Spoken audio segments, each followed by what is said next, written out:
A ver, ¿quién soy yo? Ya estoy en una edad que tengo que sacar mi DNI para saber mi nombre. Bueno, soy Rafael Ceballos Lozada.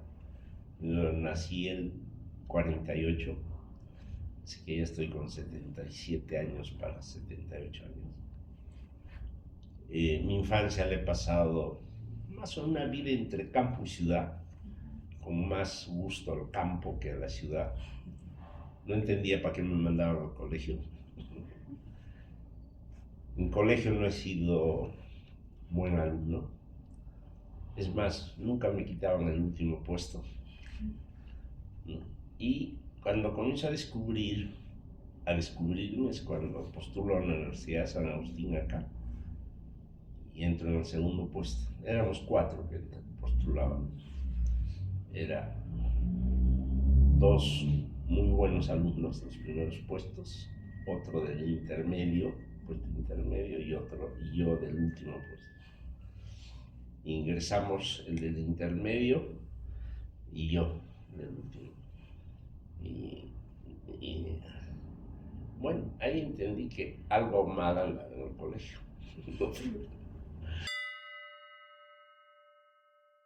Entro acá a la universidad y me encuentro que se avanzaba un semestre al año. Entonces dije, voy a tener que estudiar 10 años más.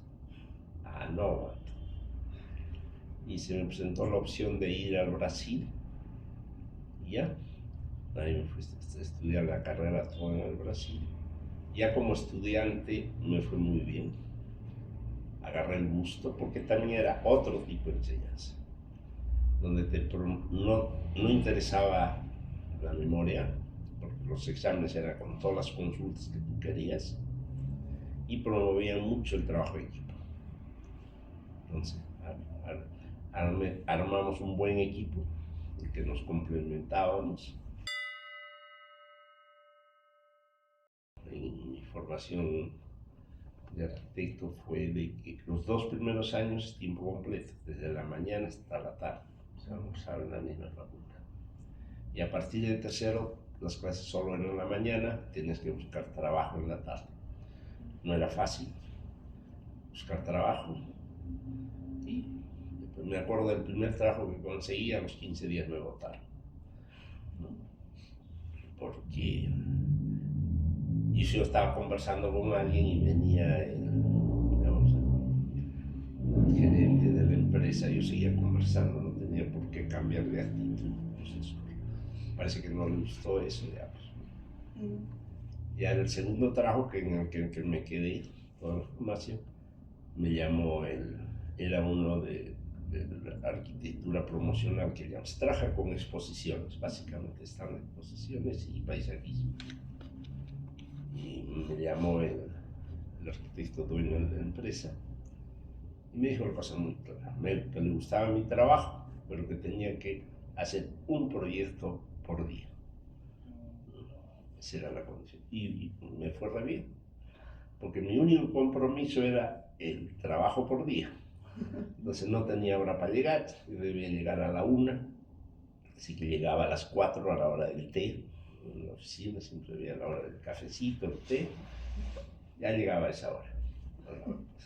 Y me quedaba hasta terminar. Y en eso que me quedaba en la noche, otro que se quedaba en la noche que me gustaba trabajar era el fotógrafo, porque se hacía fotografías gigantes. Y le comencé a ayudar y de ahí agarré la afición a la fotografía. Entonces, me acuerdo cuando recién llegué, se necesitaba profesores en la UNCE de arquitectura, no había profesores. Yo nunca pensé por mi cabeza ser profesor, jamás. Entonces, más lo presenté como disculpa, dije, no, todavía tengo que viajar, porque había programado un viaje por toda la sierra del Perú. No voy a viajar todavía. Bueno, hice mi viaje de 6 meses, regreso y otra vez, ya, ahora ya puedes enseñar. Ahí recién comencé a pensar, dije, si están insistiendo mucho, por algo será. Ya, decidí aceptar. Así que trabajé como unos 25 años en la UNSA, ahí me jubilé y después trabajaba en la Católica hasta hace poco, que ya por mi edad ya me han dado de algo o de baja, no sé, depende del lado que lo veas.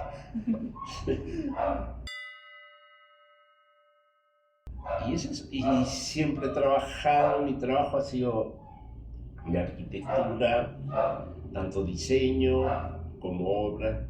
Solo hago las obras que yo he diseñado. Una vez construí un proyecto que no era mi obra, no, y me fue pésimo. No disfrutaba absolutamente nada. Y de una de las cosas es que para mí el trabajo debe ser disfrutar. Siempre he tenido un hobby, tanto ha sido la fotografía como la carpintería. Entonces, ese mueble es el primer mueble que hago, en el 70.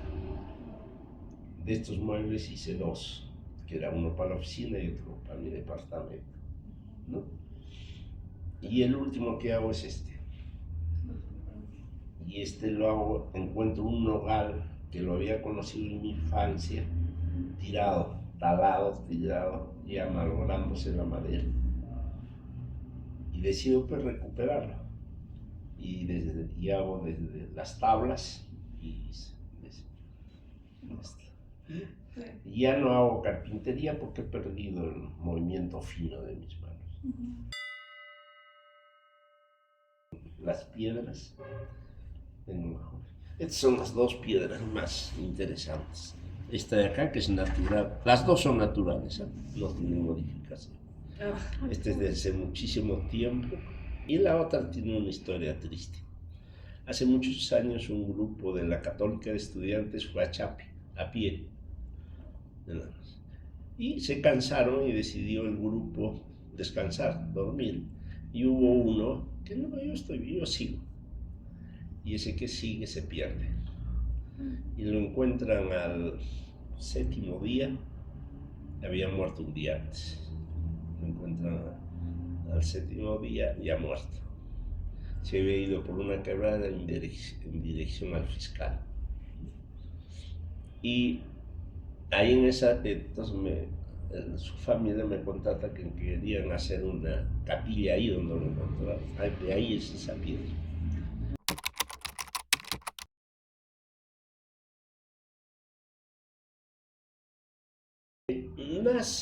Yo viví en el centro. Yo en el centro he vivido como en la calle Ayacucho. Aproximadamente debo haber vivido casi unos 15 años más o menos.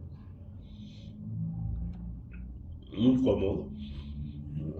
No viví en un departamento que porque chaval y salía, siempre me gustaba salir fin de semana, ¿no? Cuando sea caminar cerro, por algún lugar salir. Pero al comienzo, cuando lavaba las cortinas, salía barrito. Y después comenzó a salía negro, petróleo. Y nació ya mi segundo hijo. Y una vez lo vio mi hijo, así, asomándose por la ventana, que no llegaba. Y me acordé de mi infancia, que mi infancia fue una infancia muy suelta, muy libre, con responsabilidades, pero con muchísima libertad. Y así que vi eso y dije, no, si así están las cortinas, ¿cómo van a terminar los pulmones de mi hijo? Así que decidí, mi madre tenía este terreno, así que dije, ya, urgente. En mis, sueños que tenía una otra casa, que parte de esa casa es este riel que tiene. Entonces era una casa con una estructura espacial aproximadamente de 9 metros de diámetro de la estructura espacial. Y me acuerdo que tenía dos paredes inclinadas y que ahí era la parte social con doble altura. En esa época recién el vidrio templado salía, tenía que ser vidrio templado. Cuando hice el cálculo cuánto me iba a costar el techo, Ay, dije, no, estoy fuera del lugar. Todavía no me he sacado la lotería, así que ahí pasé a hacer este proyecto ya pensando en el bolsillo. Si tengo que tener la casa, no es que no puedo pasarme construyendo la casa toda la vida. Y así que decido empezar. La idea básica nace cuando estoy haciendo una remodelación. He hecho muchas intervenciones en la Plaza de Armas, en los locales comerciales. Entonces tengo obras en Portal San Agustín y obras en Portal de Flores. Hay una diferencia muy clara en los módulos comerciales. El del Portal San Agustín son casi doble altura y los módulos del Portal de Flores son más o menos de esta escala. Bueno, estoy haciendo la remodelación así, y me sentí bien en esa escala. Y dije, en mi casa voy a hacerla así. Entonces, esa es la influencia más fuerte.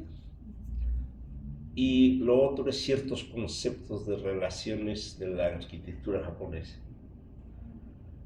Entonces, inicialmente cuando tuve era la idea de que todo esto y allá fuese mampara. Hay un detalle en la arquitectura japonesa. La arquitectura japonesa se hace de dentro para afuera. No es como nosotros que hacemos de afuera para adentro. Y es eso, la integración Pero te sale el vano, te sale, por ejemplo, esta mampara, el costo de esta mampara es el costo de todas las ventanas de toda la casa. Entonces, si yo hacía mampara acá, mampara allá, pensando en el bolsillo, entonces lo mando a hacer. Y también estructuralmente, ¿no? Tiene cosas, por ejemplo, no tiene columnas, tiene densidad de muro, que todo eso me enseñó la experiencia, trabajar especialmente en las casas de cuarto centenario. ¿No? Y básicamente esa es la historia de la casa. Con mi hijo ese que te dije que levantaba, que tendría, no llegaba a los 2 años, con él sembré el árbol, ese que está en el centro. Y lo quiere el árbol, que le tengo que pedir permiso para cortar una rama. Él no vive acá, pero igual se identificó con el árbol. Hay dos cosas de nuestra arquitectura que tenemos en nuestra ciudad, la colonial y la republicana, que son bien diferentes. Y la mayor diferencia que se tiene es que tú en la arquitectura colonial puedes leer todos los elementos constructivos y definir los espacios que hay desde fuera. Tú ves la fachada y ves que en la arquitectura republicana ya no lo ves, porque te ponen las cornisas, las columnetas. En cambio, en la arquitectura colonial solo valorizan los vanos, nada más, y con eso buscan las proporciones. Entonces acá también igual, muestro todo el sistema constructivo. Es el fuerte, digamos, de la casa.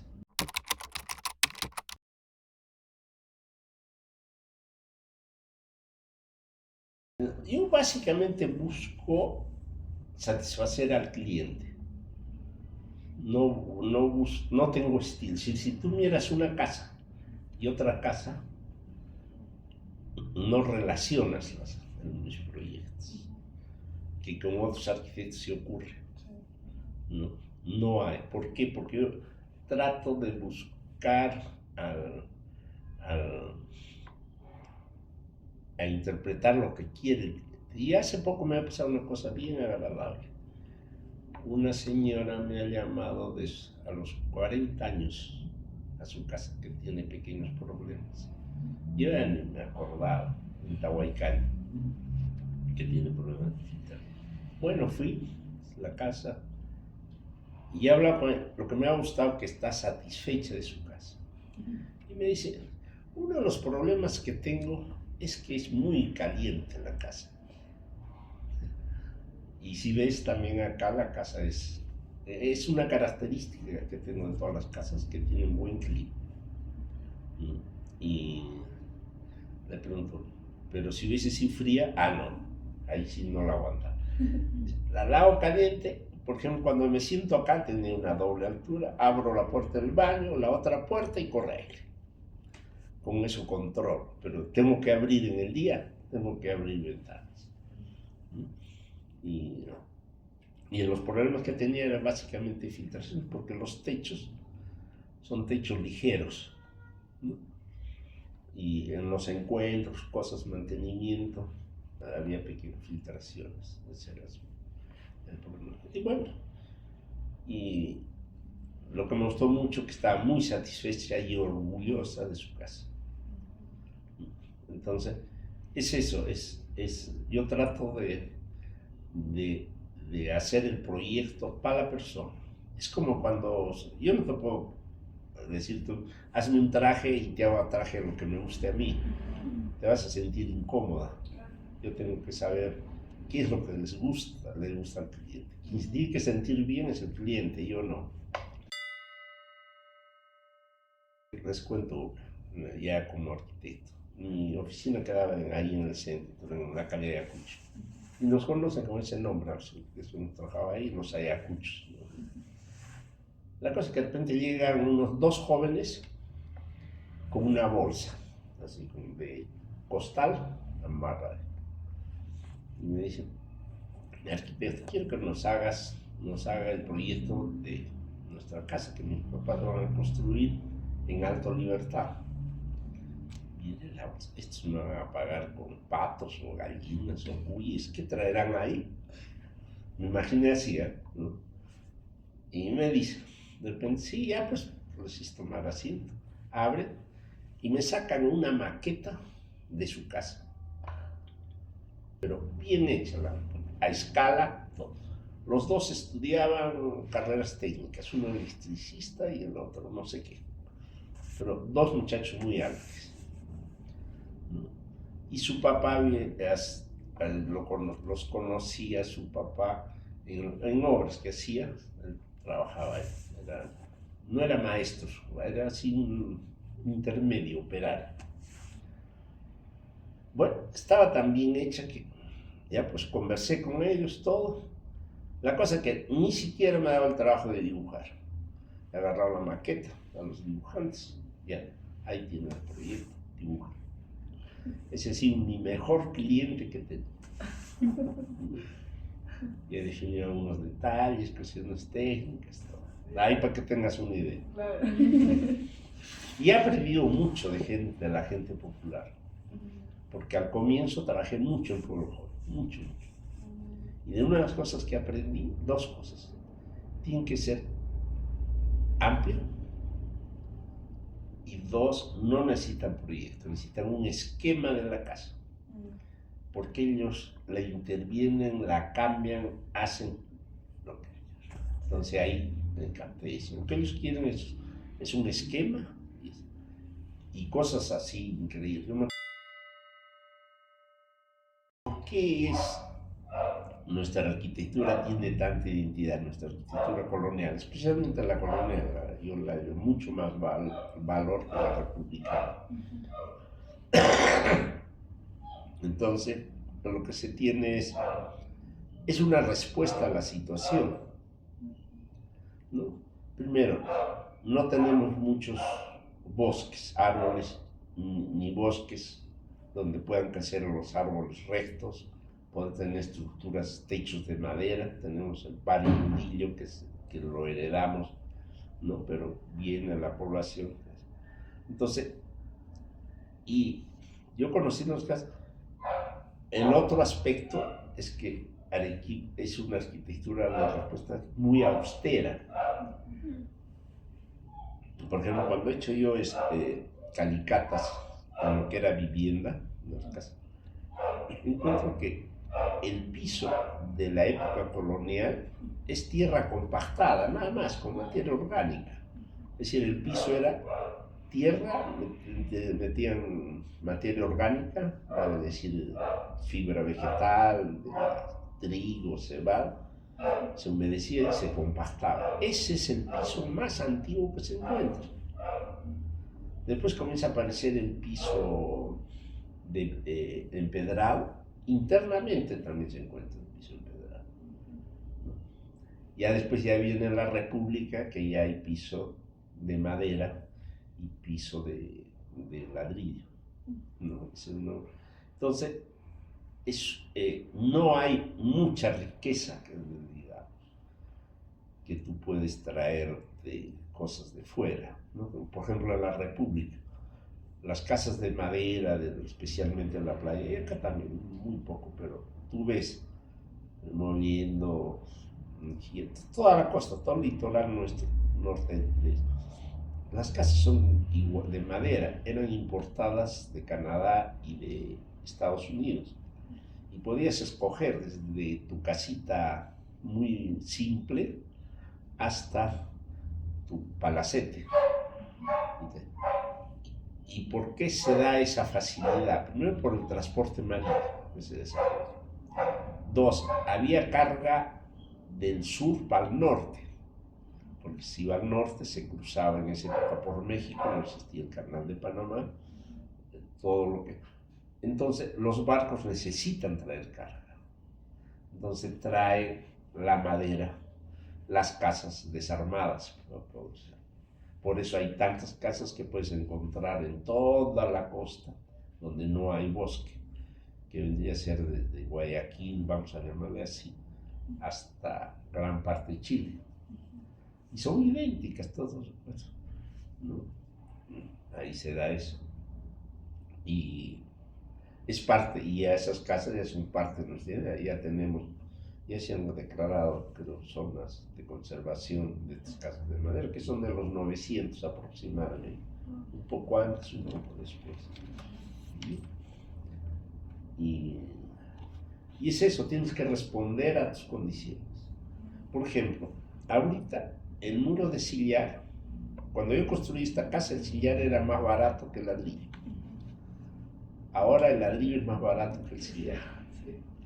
Entonces, quizás, bajo el concepto que he desarrollado, que era del bolsillo, lo hubiese hecho de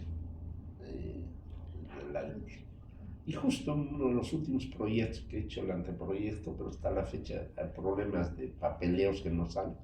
En un edificio tengo donde ahí he hecho mis muros de ladrillo, gruesos, ¿no? Y saco formalmente la expresión de ladrillo. Tengo unos muros grandes en la fachada, que igual lo acomodo y pienso hacer efectos visuales. Y ya, entonces, ya el sillar se ha vuelto medio caro.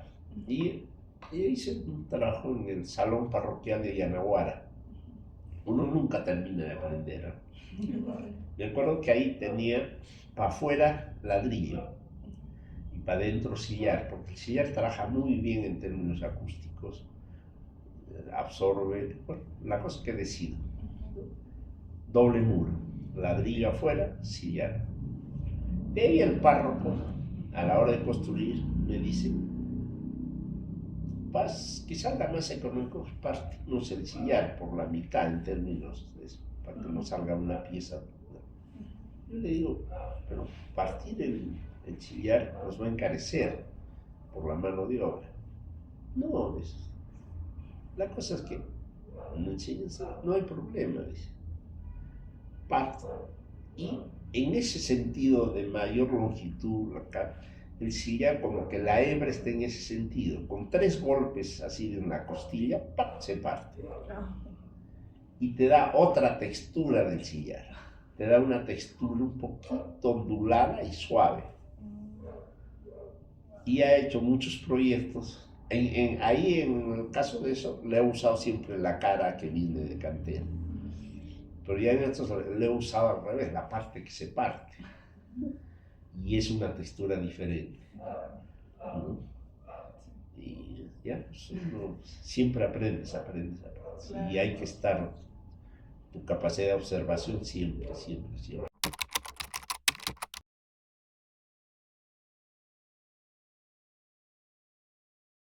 hay dos cosas, bueno, con una influencia muy fuerte fuera de lo que tú dices. Y el otro aspecto es que nosotros, en términos de arquitectura simple, ahora con la ayuda de la computadora y todo, ahí te pongo, por ejemplo, estos muchachos, en el caso, estamos hablando, bueno, eran hábiles, ellos pues, eran arquitectos, en cierta forma. Ya, ahora, con la ayuda de la computadora, puedes resolver cualquier problema de arquitectura. Cualquier persona, no necesita ser arquitecto. Que ese es otro. Y así hay muchas cosas que ya no son tan necesarias, vamos, entre comillas, ¿no? Entonces, ahora tú me pides recomendación. Cada uno vive su situación, lo que nos toca en la vida. Y lo que te dije antes es, lo ideal es vivir de lo que a ti te gusta hacer. Y en arquitectura tienes, yo considero, yo siempre contaba, ¿no? Hasta soy capaz de hacerle la mudanza a mi cliente. No tengo ni un solo problema, ¿no? Y es eso, involucrarte, ¿no? Y ya por lo que te toca, es lo que te decía. Y me da mucho gusto porque uno de los últimos proyectos que he hecho de casa, porque ya proyectos de casa ya no se hacen, ¿no? Porque ya no está la luz. El último proyecto de casa ha sido justo en Alto Cairo. Uno que tiene una profesión técnica en las minas de arriba, que pagan muy bien. La cosa que se ha hecho, tiene un terreno súper amplio, su casa de sus sueños, con una vista hermosa hacia abajo. Y bueno, y es eso, es donde uno puede estar. Entonces, es eso, y estar muy atento a las cosas, de qué está pasando en tu entorno.